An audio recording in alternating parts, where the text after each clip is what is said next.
Sorry about that, folks. Sincerest apologies, especially to those who've come to my videos for the first time. This was probably already your last time and you didn't make it to this point in the video. Yes, this is Murdock's Music Minute, and I'd like to talk about a proper slice of progressive rock today. So one more time, my sincerest apologies, because as everybody knows who has ever come into the range of progressive rock, that is strictly serious business for fans and critics. No nonsense. Right. You may have heard about the giants in progressive rock like Yes, Genesis or Emerson, Lake and Palmer. You may not be too familiar with Gentle Giant. And so, before I talk about a specific album and before I review it, here is a bit about the band's history. The story of Gentle Giant starts not with three friends, but three brothers. The brothers Phil, Derek and Ray SHULMAN. Their father, a jazz trumpeter, encouraged them to learn various instruments, and being teenagers in the mid-60s, it was not surprising the brothers SHULMAN soon formed their own band, playing the popular blues and R&B style of the times. A number of singles went unnoticed, and for a while they tried their hands at psychedelic pop under the name of Simon Dupree and the Big Sound. But the pop business did not satisfy their musical leanings, and in 1970 they reformed as Gentle Giant, teaming up with three more members: Gary Green, Carrie Minier and Martin Smith. All members were extremely talented, partly even classically trained musicians, and so the SHULMANs finally could pursue their vision of demanding and more progressive music. In addition to that, they could also use the different voices of the band members. The eclecticism of the group already shows in the band name that refers back to French Renaissance tales. Their first self-titled album came out in 1970 and saw the band still finding their sound and style. The programmatically titled Acquiring the Taste from 1971 already increased the complexity and bold experimentalism of Gentle Giant's music with strong classical influences. In 1972, the band released the concept album Three Friends, featuring new drummer Malcolm Mortimer, which demonstrated an impressive range of musical styles and influences. This was quickly followed by yet another drummer replacement and the next album, Octopus, still in 1972. With this album, they finally seemed to solidify their unique version of prog rock, incorporating medieval and Renaissance madrigal singing, complex interwoven musical layers and, at times dissonant, rock elements. Phil SHULMAN, however, exhausted by and disillusioned with touring as opening act, playing to often disinterested or even hostile audiences that did not take too well to Gentle Giant's sophisticated music in a live setting, eventually decided to leave the band and get back to his family for good. This brought on a lasting quarrel between the brothers, with Derek and Ray continuing their musical career. What followed were the albums In a Glass House, a dark, very experimental rock album for 1973, and the intricate Power and Glory in 1974. Gentle Giant were a critically acclaimed five-piece now, with a small fan base that obviously had managed to acquire the taste, but they lacked appeal for a wider audience. Their records label increasingly pressured them to write singles and more commercial material, which finally led to Gentle Giant changing label and signing with Chrysalis. Feeling freer now to realize their musical visions as a band, their first album under the new contract tellingly bore the title Free Hand. Yes, I guess there's a lot to read into this cover design here. Freehand. We've got 7 tracks, and for the vinyl specialists among you, this seems to be a German pressing from 1975. At least it doesn't state any other year or any reprint date on this album. But to be honest, I'm not a vinyl collector in the hardcore sense, so I don't really care too much about such details. So let's move on to the music. The first track is called Just the Same, and in step with the theme of hands, it starts with finger clicking and then reveals itself as one of those heavily syncopated, quite mathematical and quirky pieces of music that were Gentle Giant's speciality. Take this, take the man, middle term, harmony. Don't you see that I'm just doing what I want you to do?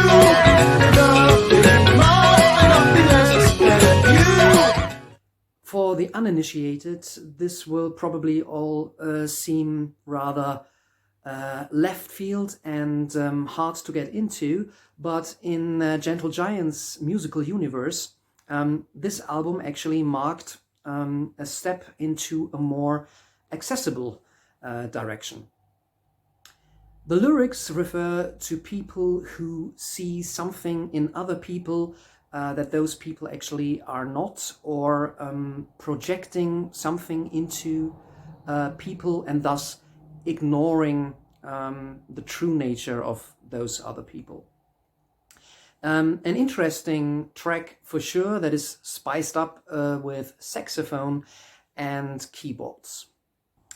The next song, On Reflection, introduces the other great speciality of Gentle Giant, namely very intricate and complicated a cappella singing with strong influences from madrigals, fugues, folk tunes and Renaissance music.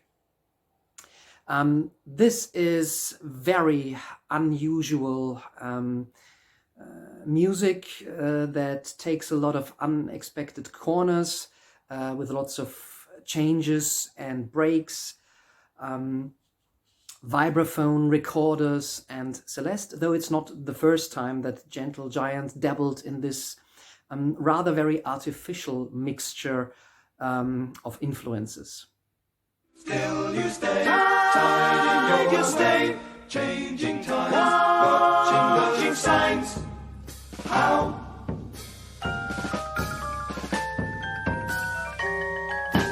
All around, all around, all around, all around, all around. This sophisticated tune again is about themes of changing your ways, breaking free from something or not fulfilling expectations. In this song, on the surface, it seems to be about a romantic relationship falling apart, but you can also read other human relations into this, as well as false dependencies. Next up is the title track, Freehand. It starts with another of those quirky, slightly jazzy and dissonant musical motifs that we find again and again in Gentle Giant's music. And it is this typical adventurous approach in their music that fans of the band had come to love and expect. The track then moves on to develop into an unwieldy, slightly angular, progressive rock track. And in my opinion, this is one of Gentle Giant's best. Ooh, with my limbs and eyes and my hands are free, and my hands are free. I never thought it would ever come to me, ever come to me. Now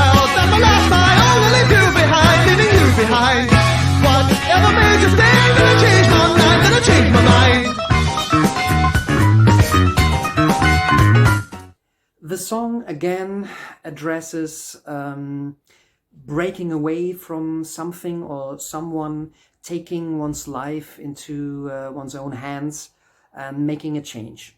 So although Freehand is not a concept album, there clearly is a thematic emphasis running through all the tracks on this album. The first song on side 2, Time to Kill, continues in this vein, however with strangely catchy background vocals. This song romanticizes the tramp, or a character who has time to kill, which is described as the ultimate freedom. So yet again we see the strong emphasis on themes of freedom, breaking away from something, or changing something in one's life. His Last Voyage follows. This is a bit of a fan favorite. An epic song about death at sea. It starts with a complicated guitar and vibraphone intro, and then becomes a heartfelt elegy with soft and pensive vocals, and again musical influences from medieval and Renaissance music. The track again and again is interrupted by that jarring intro phrase, thus maintaining the typical Gentle Giant edginess. Midway through, the drums set in, creating a certain jazz prog feel, and there even is a bit of a short guitar solo. In my opinion, this is a very entrancing track.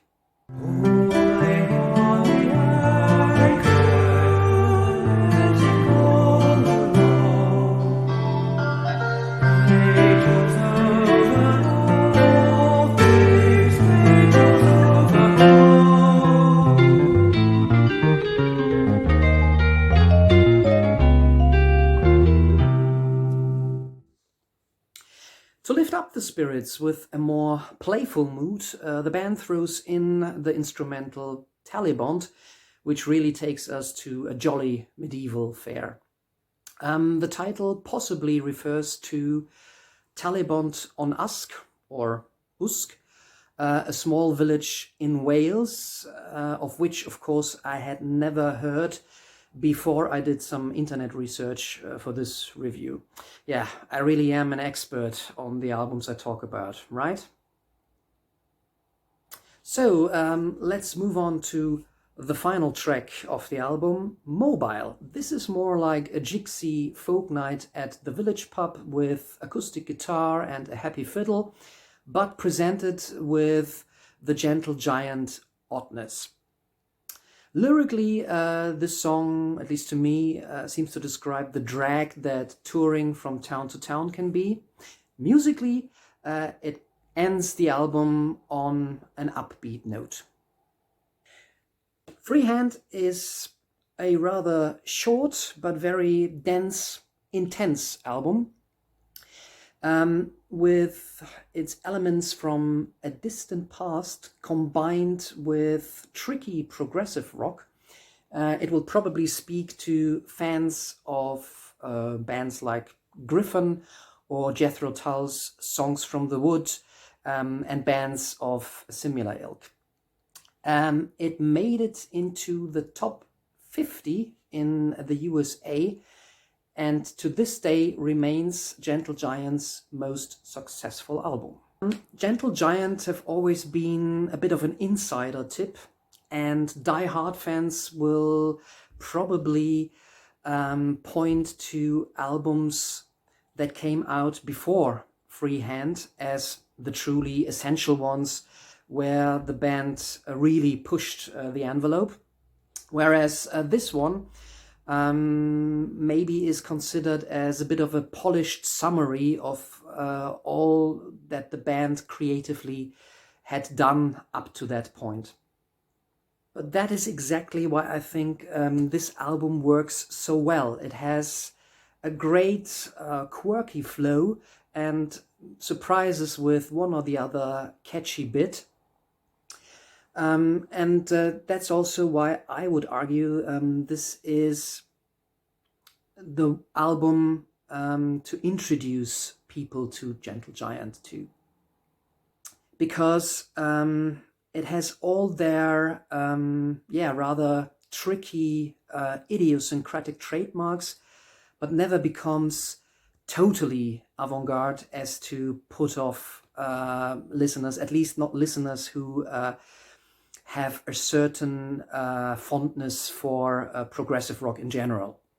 If you try this one and it is too strange or jarring, or maybe also twee for you, you will very likely also not find anything for you on the other, even more experimental Gentle Giant albums. If you are a fan of a rather unusual proggy rock music, then you should definitely listen to Gentle Giant. This is a really fantastic record. So we'll see what the next one is going to be. Until then, thanks for tuning in again, and stay tuned for more Murdock Music Minutes. Thanks as always, and bye-bye.